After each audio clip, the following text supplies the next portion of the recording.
when somebody engages with an SEO firm, what's realistically, how long should they just be patient and go, I'm going to let it do its thing? There's a lot of truth to the generalized answer of a year. The problem with most other SEOs and why there's a bad reputation for a lot of people is because they don't communicate why a year. And there are a lot of bad apples in SEO as in any industry. But the difference why it probably stings a little more in SEO is because good SEO isn't cheap. And so the bad guys take advantage of that. Good SEO isn't fast. And so the bad guys take advantage of that. So what happens is people have this expectation that they go, oh, it takes a year, but they don't know why. And because they don't know why, the bad guys can come in and then they can invoice the client for a year before the client starts to go, hey, wait a second, are we getting anywhere? And then by then they've already made enough money that they don't care.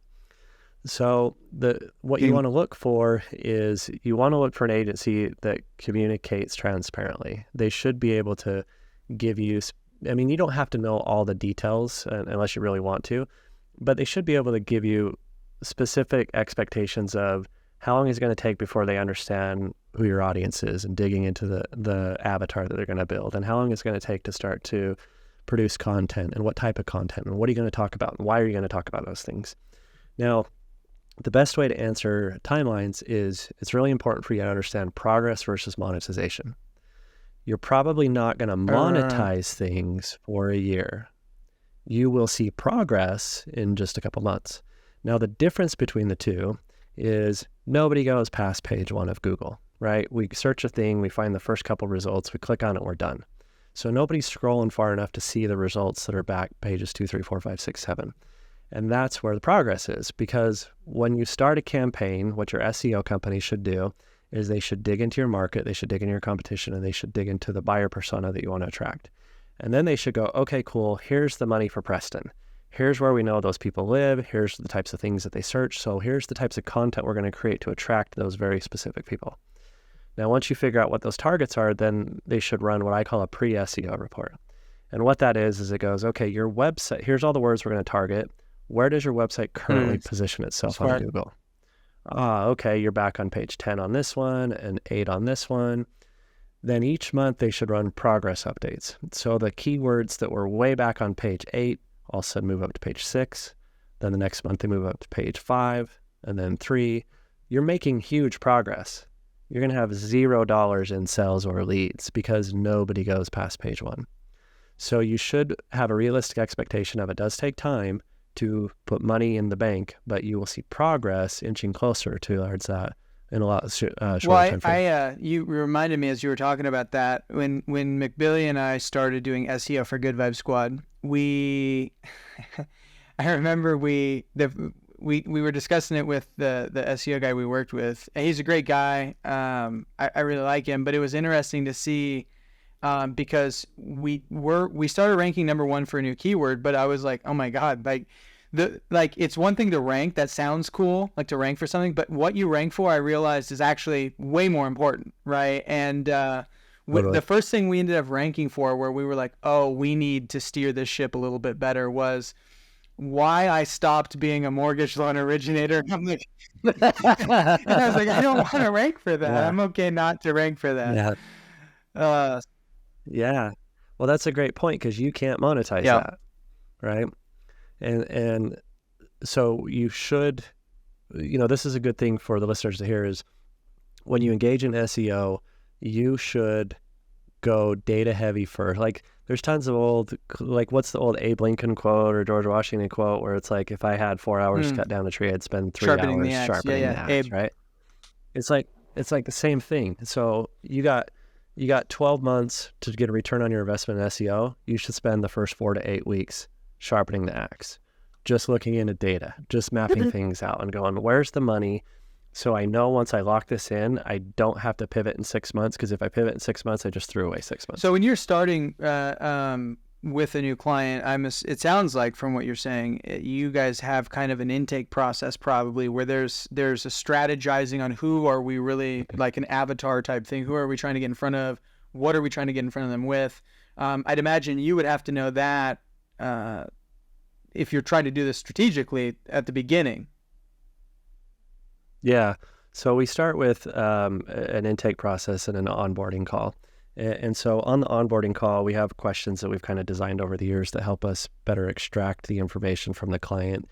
Because, the client may, you may think you know the avatar, and you'll probably have some of the characteristics correct, but there's a great example to illustrate the gap in understanding.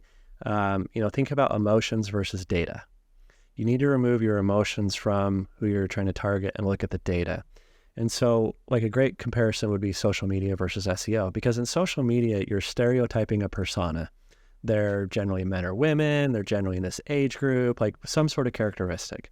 In SEO, you can throw nearly all of that out the window almost all the time, because in SEO, it doesn't matter their age. It doesn't, in some products and services, sure. But, it doesn't generally matter if they're man or woman. What you're trying to figure out is what questions does that person ask, regardless of gender. And so you're looking at the data going, what are the pain points and what are the problems?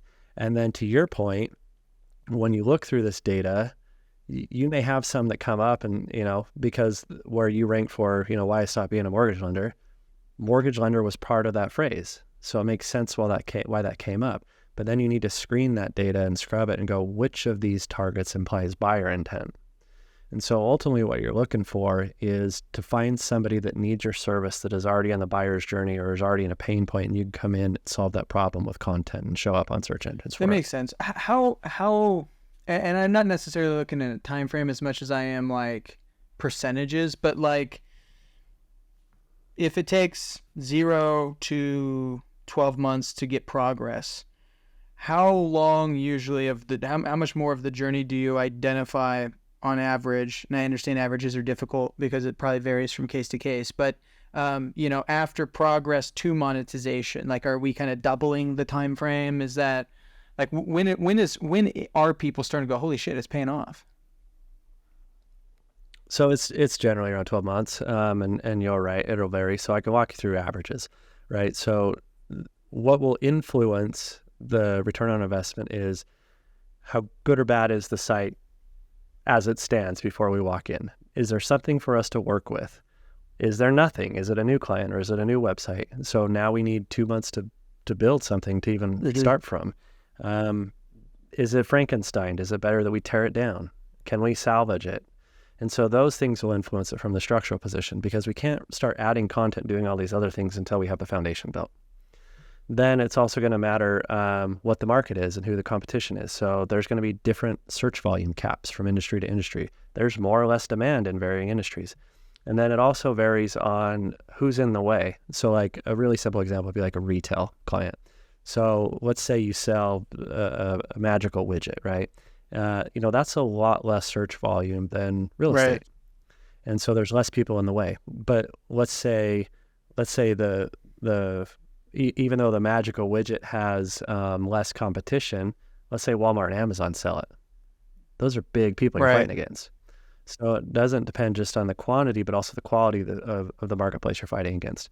So those are the variables. Now, depending on how those cards fall, then usually what I see is you're 4 to 6 weeks in before we go, okay, we know where Preston's money is, we know who the avatar is, we know what the content play is. Then you start producing content. So it's just this giant content machine. In the ongoing fulfillment of SEO, it's generally some sort of content. So you start producing the content, then it's just the logistics behind how much time does it take to research, create, publish, and distribute content. And your rewards are going to come from the accrual of that content. So it's not just one piece of content, it's 1 turns into 2, 2 to 4, 4 to 8. So there's that timeline. What I usually see is within 3 to 6 months, we can go, look, you got a chunk of targets on the radar. Now you're moving forward. Now we can start to monitor that progress. Somewhere between 9 to 12 months is when you start to get some of them on page 1 and you can start to monetize them. So one of the first things I say is if you're going to consider SEO, one of the most important things is to have realistic expectations.